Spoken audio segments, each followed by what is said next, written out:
L'aviation russe a détruit jusqu'à 200 nationalistes et mercenaires à Nikolaev. Le ministère de la Défense a annoncé la destruction à Nikolaev de jusqu'à 200 nationalistes et mercenaires étrangers. Konashenkov détruit 200 nationalistes ukrainiens, y compris des mercenaires étrangers. Moscou, 16 juillet, RIA Novosti. Les forces aérospatiales ont frappé au point de déploiement temporaire de l'armée ukrainienne à Nikolaev, a déclaré le ministère de la Défense aux journalistes. Jusqu'à 200 nationalistes et mercenaires étrangers, ainsi que 13 unités d'équipements blindés et automobiles, ont été détruits à la suite d'une frappe d'une arme de haute précision des forces aérospatiales russes au point de déploiement temporaire de la 123e brigade de défense territoriale des forces armées ukrainiennes dans la ville de Nikolaev, indique le rapport.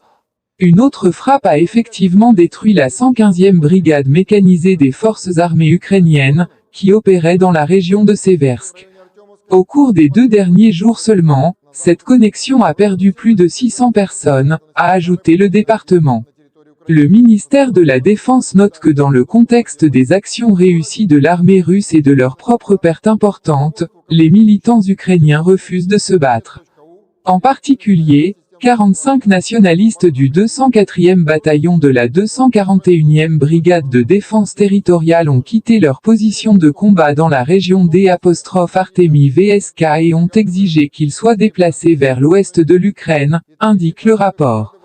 De plus, au cours des dernières 24 heures, le VKS a détruit les ateliers de l'entreprise de défense Yuzmash à Dnepropetrovsk, où il produisait des composants pour les missiles balistiques Tochka-U et les lance-roquettes multiples.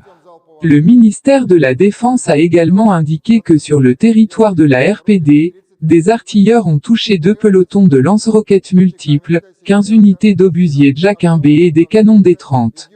Et des avions de chasse ont abattu 3 avions ukrainiens et 2 hélicoptères dans les régions de Nikolaev et de Dnipropetrovsk et en RPD. Depuis le 24 février, la Russie mène une opération militaire spéciale pour dénazifier et démilitariser l'Ukraine. Vladimir Poutine a appelé sa tâche la protection des personnes qui ont été victimes d'intimidation et de génocide par le régime de Kiev pendant 8 ans. Selon le président, le but ultime de l'opération est la libération du Donbass et la création de conditions garantissant la sécurité de la Russie elle-même.